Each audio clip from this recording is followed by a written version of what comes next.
messieurs, bonsoir. Merci de votre fidélité. Voici les titres à développer pour ce 20h. Retour sur la situation à Tchaourou et à Savè, au centre-nord du Bénin, avec cette déclaration du colonel Spero Gouchola, conseiller technique du ministre de l'Intérieur. Les chantiers d'asphaltage de la commune d'Abomey-Calavi ont reçu la visite du ministre du cadre de vie, José Tonato, est allé se rendre compte de l'évolution des travaux sur place.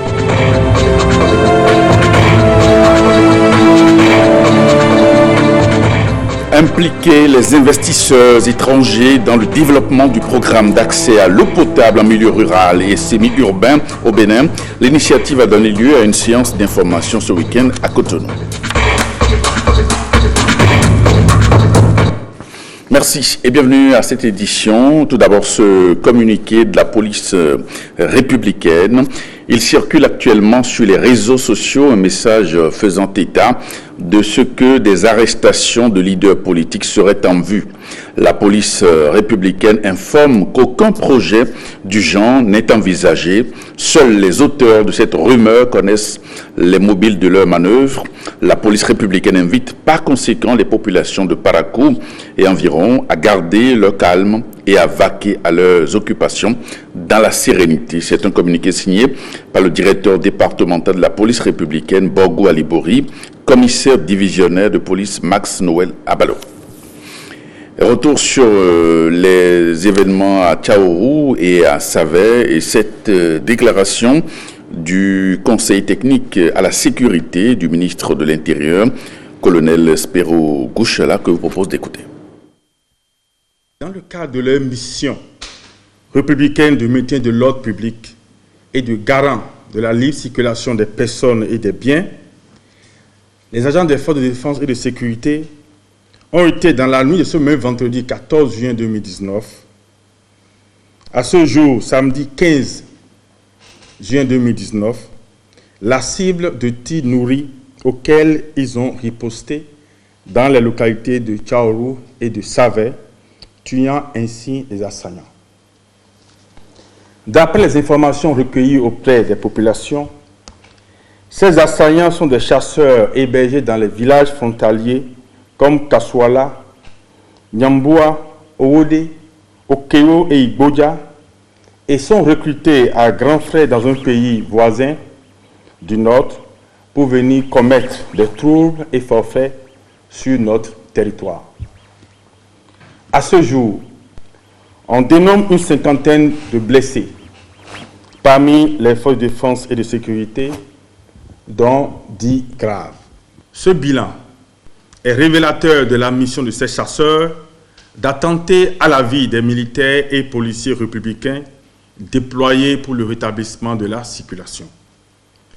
Je profite de cette occasion pour adresser au nom du ministre de l'Intérieur et de la Sécurité publique les félicitations républicaines aux paisibles et honnêtes populations de Tchaourou et de Savè, soulagées par l'intervention des forces de défense et de sécurité et qui collaborent avec celles-ci aux fins d'une maîtrise totale de la situation. D'ores et déjà, je peux vous rassurer que dans l'après-midi de ce samedi 15 juin 2019, la circulation était déjà rétablie dans les deux sens entre Savè et Parakou. Cela a permis de libérer des milliers de véhicules pris au piège des délinquants sur la voie publique. Je dois signaler que lors de l'intervention des forces de défense et de sécurité, certains de ces délinquants ont été pris en flagrant délit de sabotage et de rançonnement de leurs conducteurs. Ils seront confiés à la justice.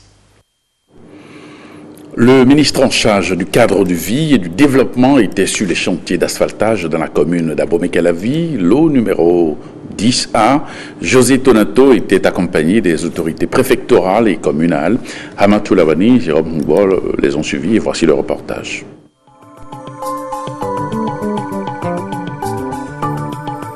Abomey-Calavi fait partie des 9 communes de la phase pilote du projet asphaltage. Il s'agit du lot d'ISA pour 18 rues à asphalter sur 26 km. La mission de contrôle a annoncé un avancement de 16% pour un délai consommé de 46%. Ceci veut dire que nous sommes très en retard, mais l'entreprise nous a donné des garanties de pouvoir rattraper le retard qui est aujourd'hui constaté. Par ce projet, le gouvernement du président Patrice Talon est parti pour révolutionner complètement le paysage urbain des villes du Bénin. Le projet asphaltage est beaucoup plus complet et il va avec l'éclairage public solaire, il va avec les aménagements d'espaces verts, il va avec les équipements de sécurité, tout ce qui est équipement de carrefour, feux tricolores, barrières de sécurité pour la traversée des carrefours et tout ça. Il va également avec le mobilier urbain, banquettes, poubelles. Donc c'est un aménagement complet de façade à façade. Pour ceux qui voyagent beaucoup, c'est ce que nous voyons dans les autres contrées. C'est également de l'esthétique urbaine qu'il s'agit. Nous voulons du beau. Et le chef de l'État insiste là-dessus. Dans la foulée, des caniveaux ont été rejetés. Les caniveaux que nous avons rejetés étaient fabriqués avec des moules en bois. Ce n'est pas dans le cahier des charges. Le cahier des charges impose des moules métalliques avec des lubrifiants nécessaires pour mettre en œuvre, pour décoffrer, pour tout ça. Nous avons veillé à ce que ce détail-là soit assuré. Et le résultat est là. Les dallettes ébréchées, les caniveaux un peu gondolés. Quand on marche dessus, on n'est pas à l'aise. Il faut qu'on ait du plaisir par rapport à ce que nous apportons, à marcher sur les trottoirs, à marcher sur les côtés. Selon les études réalisées, pour 1 franc investi par l'État, le privé investit au bout de 3 ans 15 francs. Si nous faisons les voies, les gens vont construire des boutiques, les gens vont améliorer leur maison, les gens vont investir dans les services à apporter aux populations. Et aussi, le foncier va reprendre de la valeur. Si le foncier reprend de la valeur, il y a une autre paire de manches pour les collectivités. Comment est-ce que cette plus-value foncière qui est apportée par l'investissement est prélevée pour le compte de la mairie, parce qu'il faut que la mairie ait les moyens d'entretenir l'infrastructure qui est là. Préfabrication, mise en œuvre selon les normes de sécurité, accès des populations à leur résidence, filets de sécurité et passerelles, tout est passé au peigne fin. Il faut saluer ce projet initié par le chef de l'État et son gouvernement. Mais également, je saisis cette occasion pour saluer le management du ministre en charge du cadre de vie. Ces visites de chantier qui permettent vraiment de regarder ce qui se fait. Et je peux dire que c'est du marquage à la culotte, pratiquement. Surtout que c'est un sachant, c'est un expert. Et donc, on est heureux de faire cette visite de chantier avec M. le ministre, ce qui a permis de relever les insuffisances, les malfaçons et de donner des instructions fermes pour que l'entreprise se reprenne. Nous avons constaté qu'il y a effectivement des problèmes d'organisation, mais des consignes ont été données par le ministre et je crois que nous finissons par une note de satisfaction. Des instructions ont été déjà prises en compte et nous avons quand même des ouvrages de qualité, de bonne qualité. Ce que j'ai entendu ici aujourd'hui sur ce tronçon m'a vraiment ragaillardi, m'a dit que de bonnes choses se feront. Parce que c'est la population seule, du reste, par les années antérieures qui se plaignait et aucune oreille ne les écoutait. Mais j'ai vu un technocrate vraiment au cours du travail. Et moi-même, maire, j'étais tellement surpris de savoir qu'il y avait beaucoup à apprendre. Nous sommes aujourd'hui sur le terre-plein, en fait, des préfats. Mais nous avons constaté qu'il y avait des malformations sur le terrain. Et vraiment, ce qui est dit, et rejeter même certaines malfaçons, permet de dire aujourd'hui que nous aurons des œuvres réellement à l'image de la Chine que nous avons visitées nous-mêmes. José Tonato a promis que l'équipe en charge de la réalisation du projet va être revisitée pour s'assurer de l'état des compétences. Les investisseurs de la sous-région et du monde étaient en séance d'information ce week-end, une rencontre qui a pour objectif d'informer les opérateurs sur les possibilités d'investissement dans le contenu du programme d'ADAN pour l'accès universel à l'eau potable en milieu rural et semi-urbain à l'horizon 2021. C'est une initiative de l'Agence nationale de l'eau potable en milieu rural. Reportage. Elles ont pour seule source d'eau ce puits à grand diamètre. Nous sommes dans un village de Karimama où un habitant sur 10 a accès à l'eau potable. Une statistique qui n'est pas loin de celle donnée au plan national. L'accès à l'eau potable en milieu rural au Bénin, comme vous pouvez l'imaginer, n'est pas quelque chose de reluisant. Seulement 2 personnes sur 5 ont un accès qu'on peut qualifier d'accès. Le but ici, c'est de corriger cette inégalité. Plusieurs investisseurs privés de la sous-région et du monde entier sont à une séance d'information. À cette rencontre, il leur est présenté les opportunités d'investissement dans le secteur afin d'assurer l'approvisionnement en eau potable à toute la population béninoise d'ici 2021. La vision est d'uniformiser le parc. Parce que le parc, aujourd'hui, il est disparate.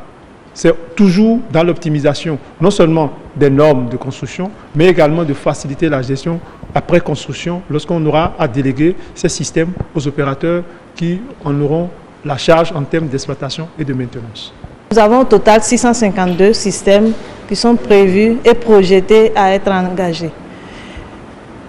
Au cours de cette année 2019, au total 71 sont déjà engagés et seront mis en service à compter de 2020.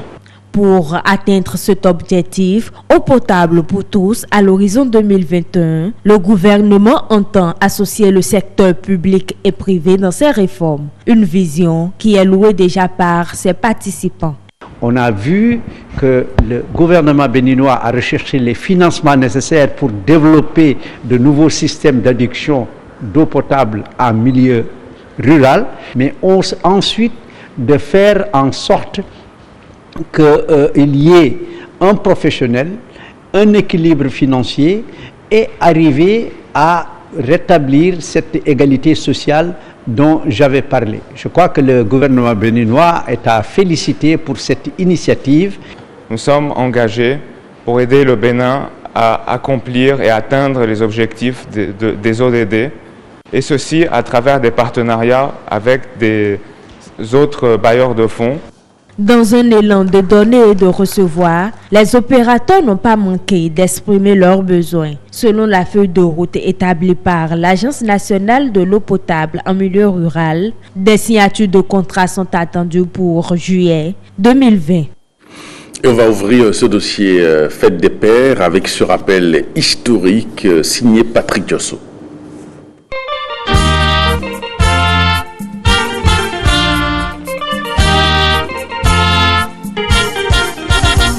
Après votre fête, vous les mères, voici notre fête, nous les pères, dira le berger à la bergère.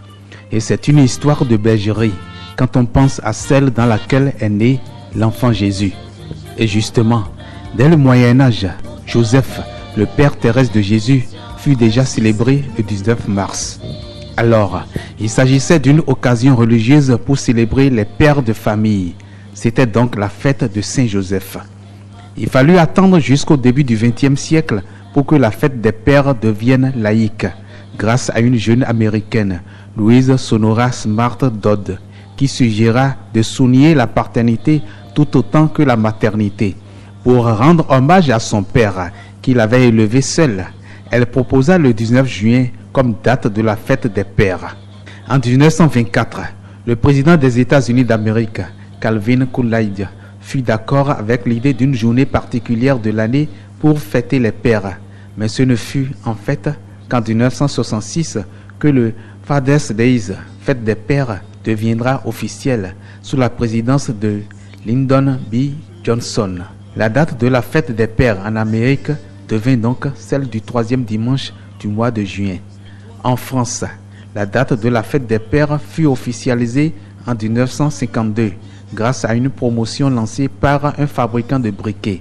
À cette époque, Comme les hommes fumaient encore beaucoup, la compagnie Flaminaire eut l'idée de proposer une occasion où l'on pourrait offrir un briquet à un père. La date choisie pour la fête des pères fut celle du 3e dimanche de juin et cette tradition se poursuit encore aujourd'hui. Et en 2019, la fête des pères tombe sur le dimanche 16 juin en France. Évidemment, de nombreux pays francophones, surtout africains, s'arriment à cette date française. Cependant, pays francophones, la Belgique a plutôt fêté ses papas le dimanche 9 juin 2019, soit une semaine plus tôt, donc le 2e dimanche de juin. La Suisse francophone a, de son côté, festoyé avec les papas le 8 juin 2019, c'est-à-dire le 1er dimanche de juin. Autre pays, le Luxembourg. La fête des pères 2019 y sera célébrée au dernier dimanche d'octobre. Plus traditionnel en cette occasion, l'Italie n'a pas changé la date de célébration de Saint-Joseph de 19 mars, que cela tombe ou pas sur un dimanche. Parlant de tradition, il est de mise depuis des lustres d'offrir à cette occasion un présent à son père. Comme cadeau, la rose rouge par exemple, symbole d'amour vivant pour un être cher. Symbole d'amour éternel, c'est la rose blanche déposée sur la tombe d'un père décédé. Nous disons longue vie à tous les pères d'ici et d'ailleurs pour les rendre meilleurs dans le bonheur et à la bonne heure. Eh bien, les pères sont donc à l'honneur. Le chagrin envahit peut-être le cœur de plusieurs chefs de famille. La cause de ce chagrin est l'absence d'enfants due à un souci biologique qualifié d'infertilité masculine, un sujet sensible sur lequel revient ici Jean-Claude James. Bonne fête, papa, je t'aime. Une déclaration spéciale que des milliers d'hommes mariés aimeraient aussi entendre en cette occasion exceptionnelle. Malheureusement, à cause de leurs problèmes d'infertilité, cette envie ne pourra pas être satisfaite. J'ai un ami qui avait eu un enfant, il s'est remarié et pendant des mois, il n'a pas pu enceinter sa femme. On a fait les bilans et les bilans ont révélé que c'est une infertilité secondaire. Les infertilités masculines secondaires sont celles au cours desquelles le monsieur a déjà eu à enceinter une femme dans sa vie et actuellement n'a pas été capable d'enceinter. Alors que dans l'infertilité masculine primaire, il n'a jamais été auteur d'une grossesse. Le second cas dans lequel l'homme est incapable du tout de faire des enfants s'appelle la stérilité. La stérilité, c'est l'infertilité irréversible. Mais quand parle-t-on d'infertilité masculine? On parle d'infertilité masculine lorsqu'un homme vit en couple avec une femme et a des rapports sexuels complets, fréquents et réguliers pendant un minimum de 12 mois et qu'il n'y ait pas de grossesse. Au Bénin, 10 à 15% des couples posent un problème de fertilité et environ 10% des hommes mariés sont infertiles. Les causes du mal sont nombreuses. Il y a des causes avec lesquelles le malade naît, des causes congénitales, des malformations. Il y a des infections négligées des testicules. J'ai mal au testicule, j'ai mal dans le caleçon. Je néglige, je vais prendre des médicaments, des anti-inflammatoires dans la rue pour calmer la douleur. Je ne me fais pas soigner. L'infection peut détruire le testicule. On a des cas de port de tenue trop serrée. Les patients qui portent des tenues trop serrées donnent beaucoup de chaleur au testicule. Or, le testicule, l'usine pour être fonctionnelle doit être à une température un peu plus basse que celle du corps. Voilà pourquoi l'enveloppe dans laquelle on les a déposés s'éloigne du corps lorsque il fait chaud. Et lorsqu'il fait froid, il y a des muscles qu'on appelle le crémaster qui vont se contracter pour rapprocher les testicules du corps afin que la température de l'usine soit toujours à une valeur normale pour favoriser le bon développement. Il faut dire ceux qui pratiquent la masturbation à outrance, ils finissent par déprogrammer l'usine, ce qui va faire que plus tard, on ne trouve pas du tout, même pas un seul spermatozoïde dans leur sperme. Je vais insister sur les infections, surtout ceux qui se font appeler les don Juan, qui courent de femme en femme sans prendre des précautions, ils sont fortement exposés à cette situation. Selon les cas, les patients ont le choix entre le traitement hormonal, la procréation médicalement assistée ou l'adoption d'enfants. Ainsi donc, les hommes victimes de l'infertilité peuvent toujours nourrir l'espoir de devenir père et en ce jour spécial, ils ne sont pas oubliés. Ceux qui n'ont pas d'enfants là, ils s'énervent beaucoup. Je leur souhaite beaucoup de courage et surtout le dialogue. Bonne fête à tous les pères et bonne fête aussi à mon chéri. Et parlons maintenant toujours avec Jean-Claude James des obligations d'un père. On va suivre cet élément de Jean-Claude James. Dès la naissance de l'enfant, la joie d'être père implique un certain nombre de devoirs. Le devoir des pères, c'est d'assurer quand même le savoir-être, le savoir-faire. Il faut guider les pas des enfants, les conduire jusqu'à ce qu'ils réussissent dans la société, afin qu'ils soient utiles à la société. Mais cet accompagnement ne peut pas se faire par lui seul, mais en harmonie avec une femme, avec sa femme. Sur la question, le législateur est plus exhaustif, ceci grâce au Code de l'enfant. Quand vous prenez les dispositions de l'article 34 du Code de l'enfant, il a énuméré les obligations des parents. La première obligation, c'est de déclarer l'enfant à sa naissance. Le père a également le droit de nourrir l'enfant. La troisième responsabilité ou devoir du père, c'est lui donner tout ce dont l'enfant a besoin pour avoir une très bonne éducation. C'est lui inculquer également des valeurs. C'est lui faire aimer son pays. Le père a également le devoir de guider l'enfant, l'aider dans le choix de son orientation professionnelle au niveau des études. Et également le devoir d'administrer la discipline familiale. Mais la discipline familiale, ce qu'on entend, c'est que lorsque l'enfant fait mal, le père a le droit de sanctionner. Vous le tapez, mais pas en le stigmatisant, c'est-à-dire en le tapant de manière sauvage. Nous avons vu des pères taper leur enfant, leur laisser des marques au dos, c'est stigmatiser l'enfant.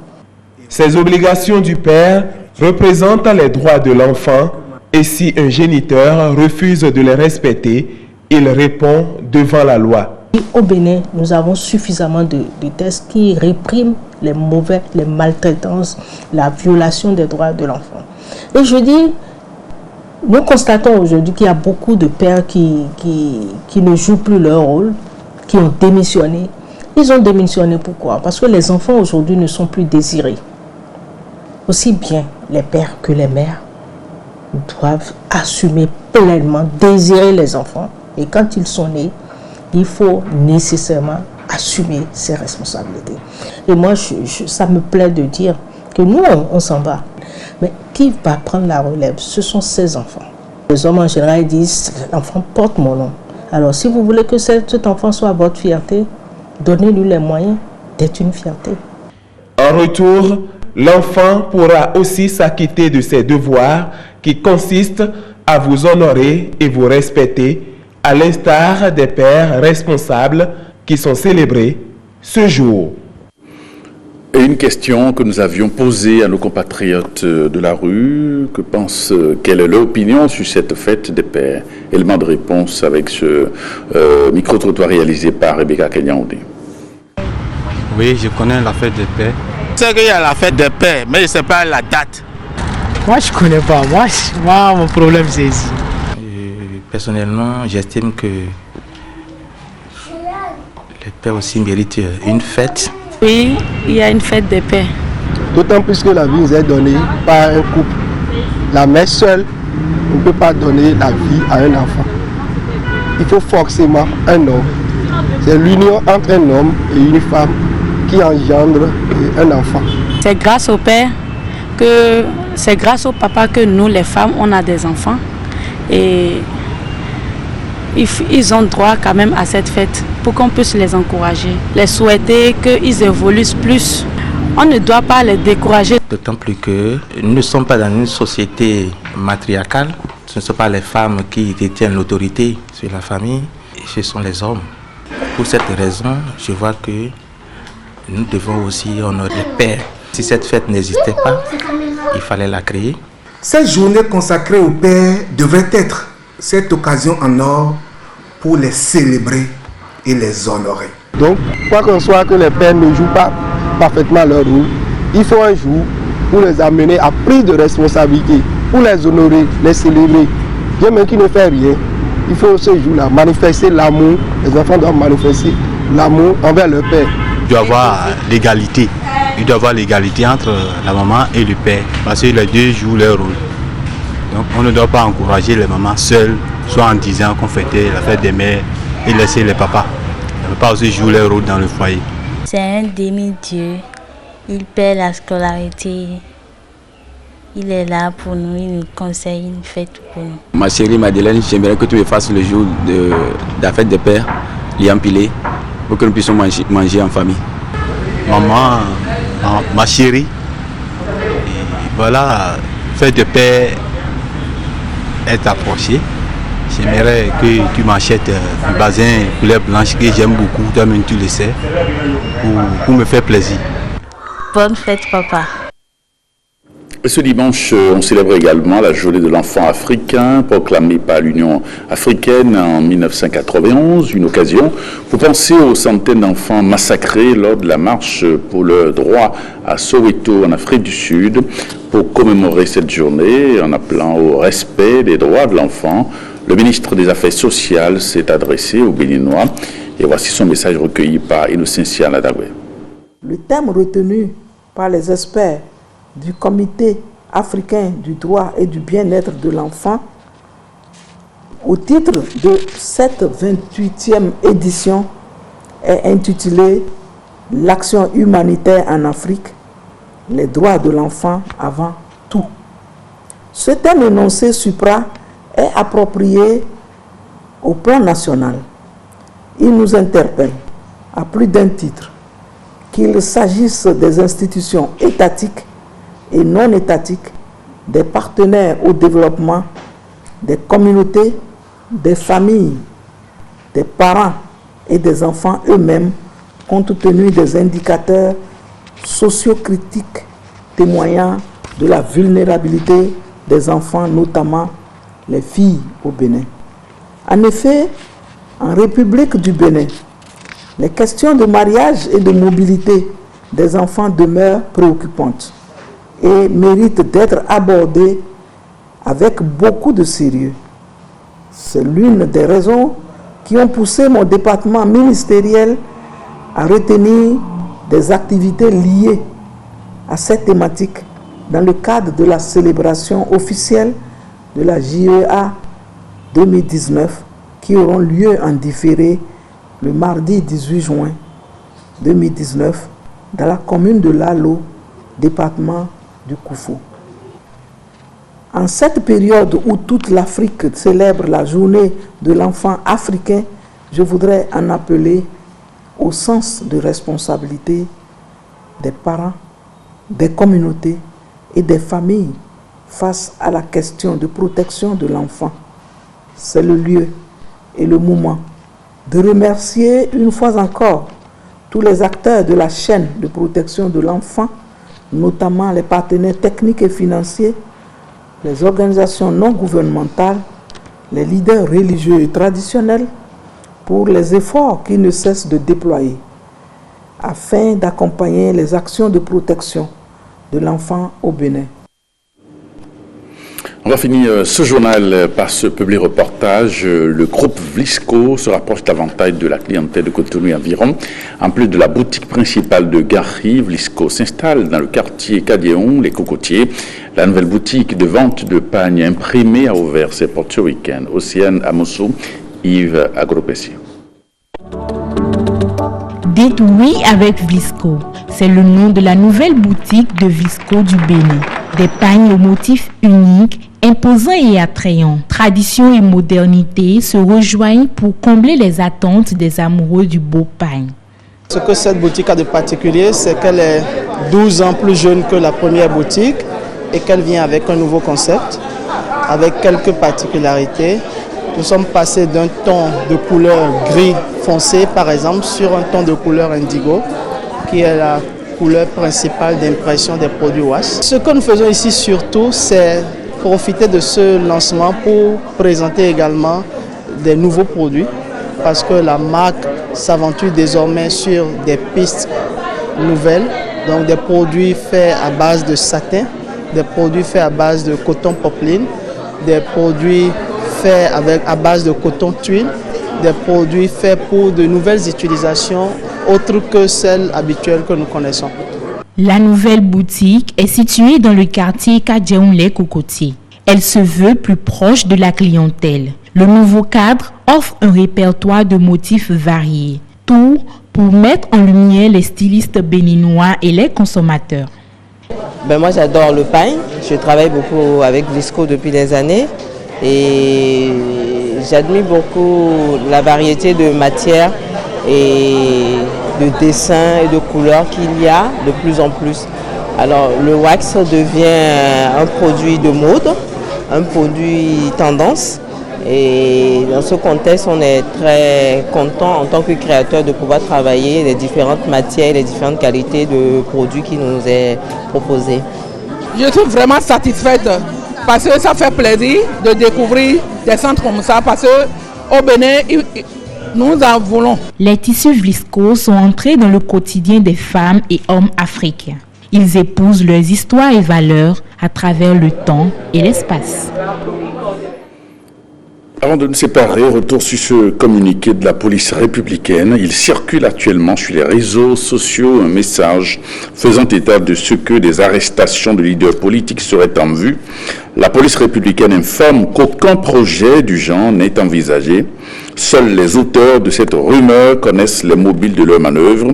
La police républicaine invite par conséquent les populations de Parakou et d'ailleurs à garder le calme et à vaquer à leurs occupations dans la sérénité. C'est un communiqué signé par le directeur départemental de la police républicaine Borgo Alibori, commissaire divisionnaire de police Max Noël Abalo. Ce journal se referme. Merci pour votre fidélité. À 23h30, Jérôme Mouba pour le JT. Merci et à bientôt.